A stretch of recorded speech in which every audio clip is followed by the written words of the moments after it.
completely. Okay, let's get on to Greg's second second question.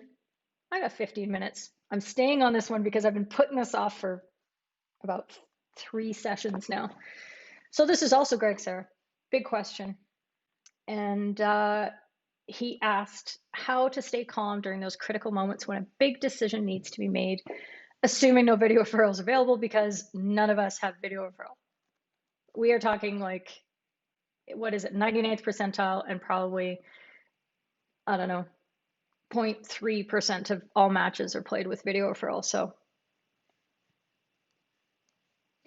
sorry, we'll just pop this comment in from Baz from the last one. The suicides are more frequent than you think indoors. That's fair. That's fair and interesting. Do you think that happens because the shorter distance and the shorter distances, all of that's happening, that the ball doesn't hurt as much and the ball's a little bit lighter, usually, although not under the rules? Let me know. DM me if you want. I'm cool. All right, so Greg, how to stay calm in big decisions. I have no videos for this one. I mean, I could have pulled up a million videos of the top umpires, deciding things in big tense moments. And I think what you would see in any of those, and do watch matches for that. Watch the big matches, the finals, the semifinals are usually even way more pressure packed, to be totally honest with you. And watch how the thing that you'll notice is that the umpires do the same thing most every time. They will not express themselves in a more dramatic way when it's a big decision.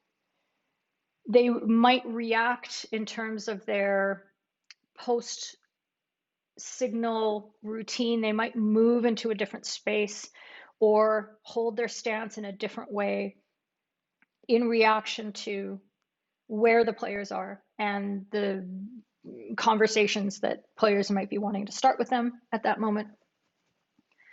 But they do the same thing almost every time. And that is an important starting point. But the one thing that I want to offer first off, and please do chime in on this one, everybody, because I want to hear your ideas and your reactions to what I have to say. But I would like to challenge the whole notion of a big decision. And I do so from the position of understanding two things about the game: that no one decision changes a game. And I talked about this a lot in the Canada-Ireland Olympic qualifier game, really spurned on a lot of conversation like that. And it comes back every time that there's a quote unquote big decision, that everything that happens creates a chain of unavoidable, unintended, pursuant consequences. And we cannot get swept up in what the coaches and the players believe. Someday they might agree with us, someday, that the one decision doesn't change the game, doesn't determine an outcome. That is somewhat contradicted by what I'm going to say is the second thing I know about the game, is that penalty corners are big moments. Now, I don't think they're big moments for the game, but they're big moments for you as an umpire. And the people who are on this, who are on my penalty corner management, the Player Proof Your PCs workshop, is that it's a vital moment for every umpire to exercise a part of their management routine and their skills in that, and showing their presence, because it is a very unusual moment. The penalty corner is crazy weird, and it happens in most games several times. But all of a sudden, instead of things continuing and everybody running and everybody moving, all of a sudden everything stops. And one team goes in one spot and one team goes in another, and everybody is looking at the umpire. So it's a big moment, but is it a big decision? And the reason I make this point is that I think we put too much focus and pressure on ourselves. And that's exactly what gets us out of our zone, gets us out of our flow throughout a game, making good decisions and following our habits and doing the things that work over and over and over again. And then all of a sudden it's like, oh, it's a big decision. Oh my God. And you start freaking out. So I think that establishing your habits and adhering to them is crucial. And if you want to hear more about habits that you can have when you call penalty corners, my next Player Proof Your PCs workshop is going to tell you all about them, at least in the penalty corner situation. Now, that all being said, that's your brain, that's your smart brain saying stuff, but your gut brain might be telling you some different information. And staying calm is a very interesting concept. And some people might say, well, it's important to use that key word in the moment. Think about staying calm. Well, what the hell does that mean? That doesn't help you. Think about the feeling of being calm. What does it feel like when you're calm? And I'm borrowing a bit from Galway's Inner Game of Tennis and how feelings and just following what your body would naturally do when it feels the right way will help you perform the physical skill.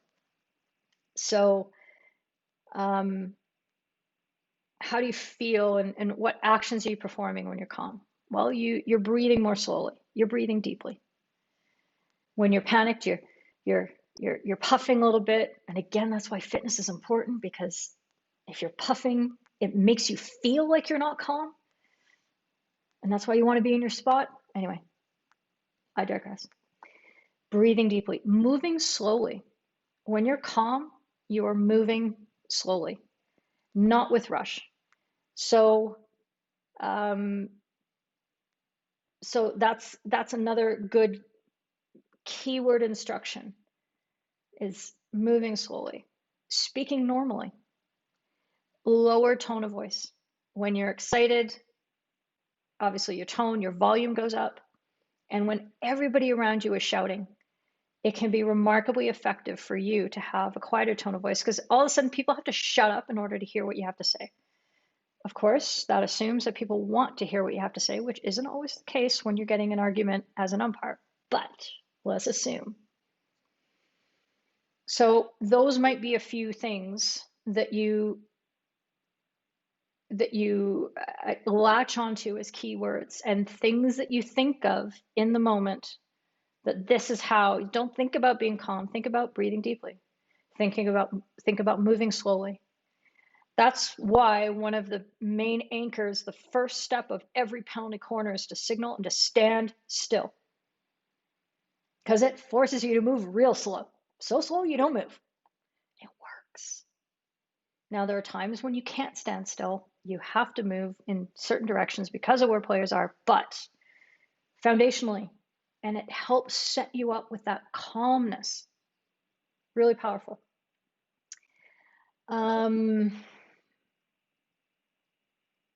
Okay, I'll get back to the comments in a second here. In terms of procedural things to do, stopping time and talking to your colleague is a very, very powerful action that you can take, because it gives you an opportunity to disengage yourself from the conflict that might be brewing in the confrontation with the players around you, and give you a chance to remind yourself of your keywords of staying calm, and to go to your colleague and walk through step by step what happened. When we have radios, we tend to want to skip this step, and we feel rushed. We think, well, we've got radios, we can just talk about it really quickly, and they can say, no, it's a corner, it's good.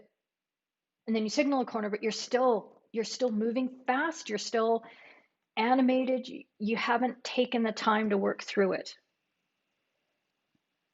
Don't be afraid to take your time to go talk to your colleague. And it could be that by the time you walk over and your colleague walks to you and you meet in the middle, you realize, I got this. I have to fix the decision, or I got to stick with it, because you've had the time away from the players already to go through it. But you might want to double check with them. This is literally a device to buy you time. And sometimes your colleague can have something interesting to tell you. If you don't have radios, yeah, you need to have that conversation, even if they can show you with a signal. If you feel that you're not in control of the situation and the things that you need to do in order to be calm aren't available to you, and just have a chat. Have a chat. And then the last bit of that, if you don't stop time because you've got radios, take your time with demonstrating the radio communication. So there have been times on, the big matches, when we've been working through them or with clips, that you'll see umpires, they'll put their finger on there, not because they need to, but because they're showing that they're having a conversation. They'll lift their head, they'll crane their neck, they'll make sure they have eye contact with their colleague, even though you don't need to see your colleague to talk to them on the radio. And then they'll, yep, got it. It's here, got it, okay? And they'll physically demonstrate. And it takes time to demonstrate things physically. So you get a chance to calm down. You get a chance to move slowly in these actions as well. If you do things really fast, then again, but this is a way that you can actually send those psychosomatic signals to your brain. I'm calm because look at how slowly I'm moving. Yeah, it's all very sophisticated and nebulous, but it works. The stuff works. And then once you've had that, it's about having a standard practice to end the moment, to end the big decision, because it can turn into a big dispute. And knowing what you're going to say after you've communicated what the result of your consultation is, and I highly recommend, whenever it's feasible, to get a representative from each team into a discussion to confer with them and say, look, this is what we saw, this is what's happening, especially if you're overturning. But if you're confirming and the other team's super happy, then maybe you don't need to involve them in the conversation, but you convey your decision. And then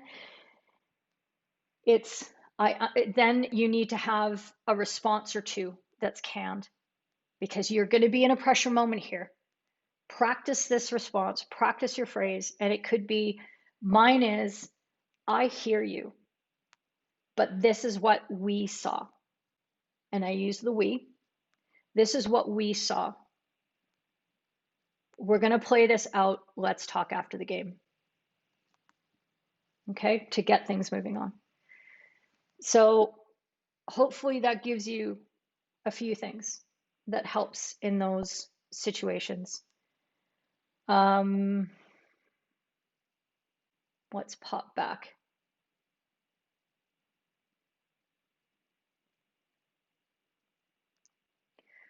So Greg with more questions. Just kidding. You're great. Keep it up. What do you do if, based on the players' reactions from both sides, you've missed something obvious in the circle and you're not getting any help from your assistant? You just play on. Some players actually stop playing. Yeah, you have to. You can't make up something you didn't see. And if both sides have stopped for whatever reason, then you've got a danger element going on there. Okay, especially if it's in your circle. And you might be able to intuit something from that, but don't guess. Don't guess. And what you need to do is communicate to the players to get them moving again and say, sorry, folks, haven't seen anything yet. And you say yet because invariably, as soon as you say, sorry, I haven't seen anything, boom, there's a foul. And then you blow your whistle. And then people are like, you just said you didn't see anything. So I like to say yet, so that I can I can, get back there. And again, if you're not getting support, your supporting umpire isn't able to communicate anything to you at that moment because either they haven't seen anything or they're just not able to communicate. You might play through, and then if you're on radios, it's, hey, do you have something? What do you got? What do you got? What do you see? And ask your colleague to get involved and to be able to, part of your pre-match chat might be, all right, when the ball's over on that far side of the circle, Bermuda Triangle, deep down on my baseline, out, near and around my circle, I want you to tell me that you haven't seen anything. I want you to be, yep, you're good. You're good. Nothing yet. Nothing yet. Nothing yet. Now there's a corner. And I like that because the momentary, like, things can change in an instant. And I've made an agreement with my colleague that we are going to be engaged for each other in those moments. Because if they're not telling me, you're good, you're good, you're good, I'll be saying, hey, where are you at? I need you. Even if I can see it, I want them engaged because it's a habit.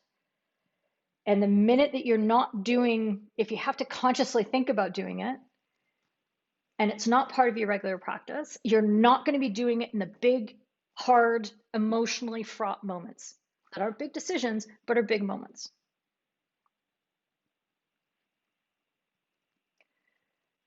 Bye, Simon.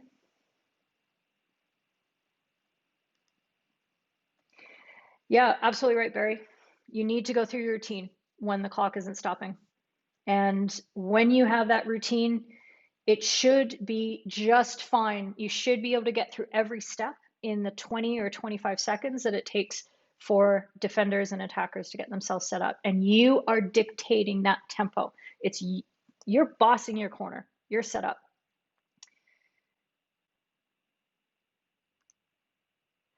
You're right, Lou. We have different perspectives. It's just that theirs are wrong. I'm sorry. It's just not logically tenable. It is not logically tenable to say that one penalty corner decides a game. And I'm putting my angry eyes in right now because I really do feel strongly about this. And you have to figure out a way, I think, if you're going to excel at sport, if you're going to excel at officiating, but if you're going to excel at sport as a leader, as a coach, you have to figure out where your emotion needs to go. And it doesn't go into a big decision because you're wasting your time and your energy. Roger. I stopped a match to speak to the captains, including my colleague, when both teams were getting frustrated, and much players themselves as much the opposition, plus the umps. So you got 20 minutes of good play, and there was 30 minutes on the clock. Yeah, well, that's life. But great technique, right? Because you're stopping the momentum, you're calming everything down, you're going to be moving slowly in the moment. Sometimes when you blow your whistle twice in the middle of play, you've just called a free hit and you want everybody to calm down, you calm down. Yeah, that's effective. It reminds me of when I was playing university, and we have a teammate who's now a very prominent sports psychologist, which is hilarious. And she played on the national team, and we were having a real problem with controlling our emotions and our frustrations as a group. We were a group of very, very strong women. And we all agreed that we had a key word of composure, and that when we needed to do something, and this is why keywords that explain a concept but not a feeling don't work. But we were like, okay, when things go wrong, we're going to say composure. And we're in the middle of a game and like everything F's up. And this player turns around. She turns around to all of us. She's a forward, turns around. She says, composure. And she just, steam coming out of her ears. In the moment and in the pace of the game, you don't achieve your results. You have to change your physicality to change your physiology. Was that smart? I like it. Let's see. Yes, arena umpiring. Did I don't know. Have I been getting you worked up there, Jinx? All that physics got you stressed out? I hope no. Hope not. Inga, the main thing is to confirm you're listening to a player, but you've now made a decision and then get back going, move on. Yes, absolutely. It seems like a bit of pandering to just say, look, I hear you. But I think it's important. I think it's important to be in that habit. Just be like, no, no, no, no, don't even bother. No, that would be frustrating. It's like, no, I hear you. I hear what your viewpoint is, but this is what I saw. And that's what I have to go with. So although I hear you, this is where I'm at.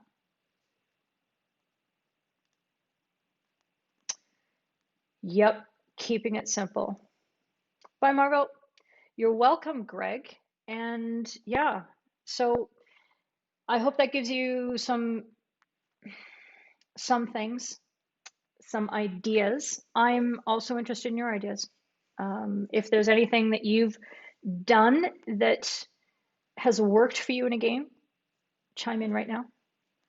Anything that, wasn't covered here. Um, I I remember some time ago, I was at the Junior World Cup in 2009 in Boston, and after my third game, sitting in the debrief, and the umpire manager said, "Keely, you're a really accurate umpire, except in the last 30 seconds of a half." And I was like, "What?" And they said, "We've noticed a pattern that if you have a big decision to make in the closing moments of a half, you're more likely to get that decision wrong. You're going to call a penalty corner that shouldn't be there, for example." And it was well spotted, but they didn't help me with figuring out how not to do that. So I had to figure that out for myself. And part of that is that I realized that I was allowing this notion of a big decision to get into my head. It's important to prepare for the end of time because it changes how you express advantage, how you're assessing flow, you assess intention, differently at the close of games, close of time periods. But you have to also practice the things and stay to the same emotional patterns that you have throughout. And preparation actually really helps in that sense. But I needed to disengage I need to close down my emotional reactions. I was getting swept up in the emotions of players. Let me say a little more summarily succinct. And once I figured that out, it really helped me. And having a habit, a pattern of every time I blew a penalty corner decision, I did the same thing every time. After I established that, I think I started getting more of those calls correct. So that's one of the ways it can come into play in the games. You're very welcome, Herman. Always good to see you. You recovered from last week's angry ice session experience where I got on you. Always good to see. So yeah, that is big decision staying calm and a very bizarre mathematical physics exercise on getting hit with a drag flick above the knee.